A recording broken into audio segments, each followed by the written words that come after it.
Pozdrav društvo, ovdje je Antonio, dobrodošli na moj kanal. Jeste li se ikad pitali da li možete kupiti na eBayu, Wishu ili nekom drugom web shopu jeftinu karticu za jako malo novaca, a da je čemu? Čisto sumnjam. Evo, malo pretražio sam Wish, eBay i ostale sajtove koji prodaju grafičke kartice i odlučio sam kupiti najjeftiniju. Ova kartica me je koštala nekih 240-260 kuna, nisam siguran točno koliko.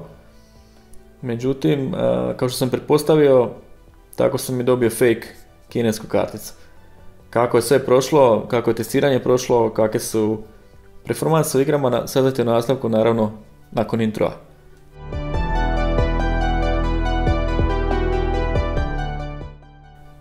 Prije svega otvorit ćemo kutiju da pogledamo unutra šta nam Kinezi nude. Znači, kablovi, 6-pinski konektori, zaštita, neki kineski driver kit. Ne kužim zašto su uz Nvidiinu karticu i dodali AMD logo, a možda neki univerzalni driveri. Znači, grafička kartica koja je jako lijepo spakirana.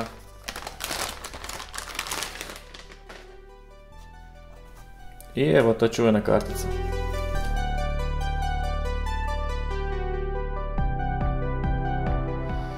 Znači, kartica kao kartica ne izgleda nešto pretjerano loše.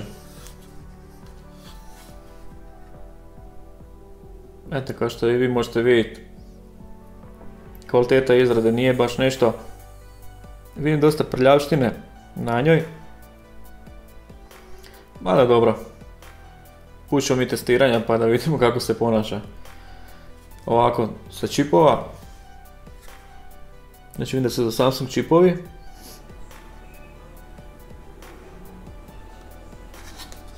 Znači imamo ih 4 ovdje i 4 ispod.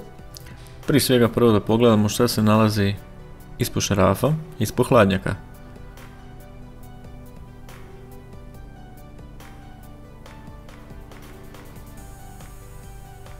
Evo kad skidamo hladnjak, otkapčamo ventilator.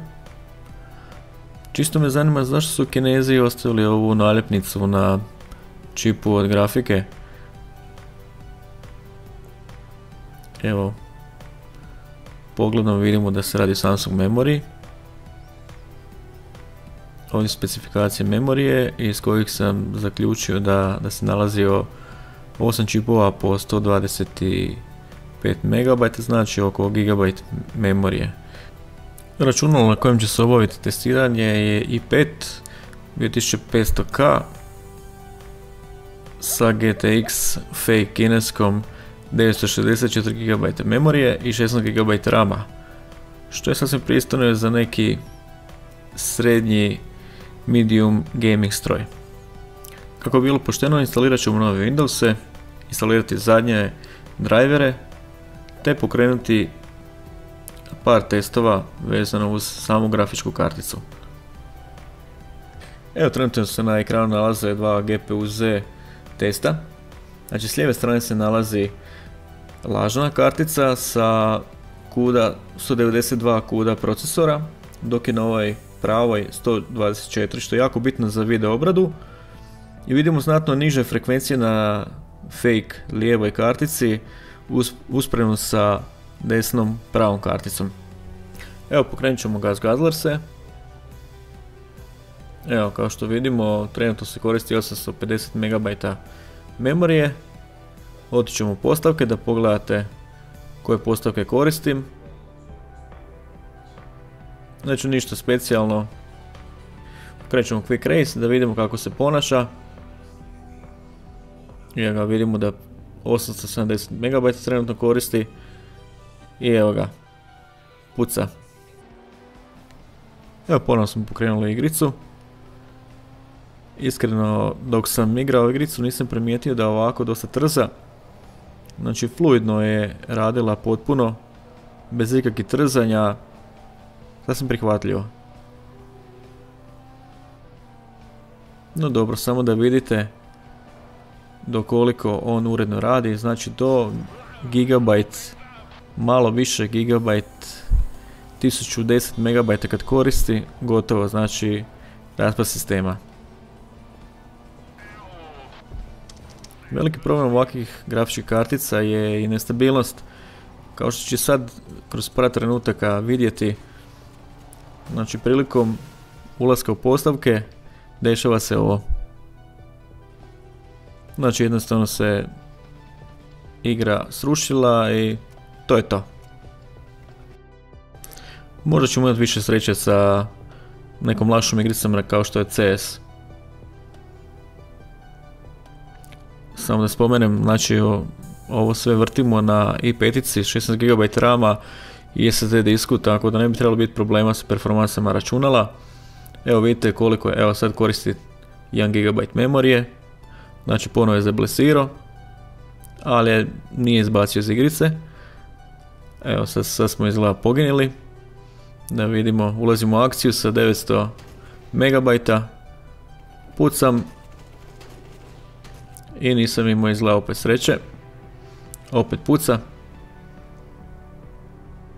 Da vidimo sad kako ćemo proći. Nije ovo jedini problem. Vidite ove crte. Znači, pošto naše računalo misli da ima 4 GB memorije, znači on gura teksture, a naša grafička ga ne može prožvakati i dešavaju se ovakvi problemi. Što će reći, nismo imali sreće. Da li bi ovu grafičku karticu ikome preporučio? Naravno da ne bi. Ukoliko vam treba grafička za 0 kuna, eventualno ako vas carina carini, platit ćete 120-130 kuna za carinu, garantiram da će vam eBay ili više ili tko već, kao što je i meni, vratio cjelokupan iznos novaca, jer i sami znaju šta prodaju, tako da nećete imati problem sa povratom. Što se tiče performansi u igrama, recimo CS je radio pristojno dok nije napunio memoriju više od gigabajt. Do 1100 nije imao šanse, srušio se, kao što ste u testovima vidjeli, artefakte i rušenje u gazlosima. Tako da, ako vam treba grafička za 0 kuna, ako vam prođe carinu, bit će za 0 kuna teoretski. Znači svakako, ne bih preporučio da si naručujete ovo, ali kažem, sretno sa grafičkom za 240 kuna, koja ima 4 GB i koja je tipa 960 GTX za 260 kuna. Čisto nemoguće. Za kraj sam ostavio najbolje. Ukoliko ste izdržali review do kraja, onda ću vam jednu malu tajnu. Idući tjedan mi stiže alat za flešanje ove kartice, znači moguće je reparirati ovu karticu. Pokazat ću vam točno kako otkriti koliko imate memorije. Pokazat ću vam kako saznati koji čip imate na procesoru i odakle možete skinuti dump BIOS-a s kojim možete flešati vašu postojeću karticu i tako iskoristiti kao pravu, recimo GTX 550 Titanium, u mom slučaju sa 1 GB memorije, i može vam poslužiti za drugo ili treće računalo, ili možete nekom uljepšati dan i pokloniti karticu koju ste naravno kupili za 0 kuna, da vam ne ponavljam više. Ništa, hvala što ste gledali ovaj review. Ako vam se ovaj sadržaj svidio, ostavite komentar, kliknite na like i pretplatite se na kanal, i uskoro stiže još ovakvih videa i u jednom od idućih videa pokazujem kako ovu fake kinesku karticu napraviti da radi kao standardna GTX 550 Titanium 7 GB memorije, naravno ako preživi. Do idućeg puta, pozdrav!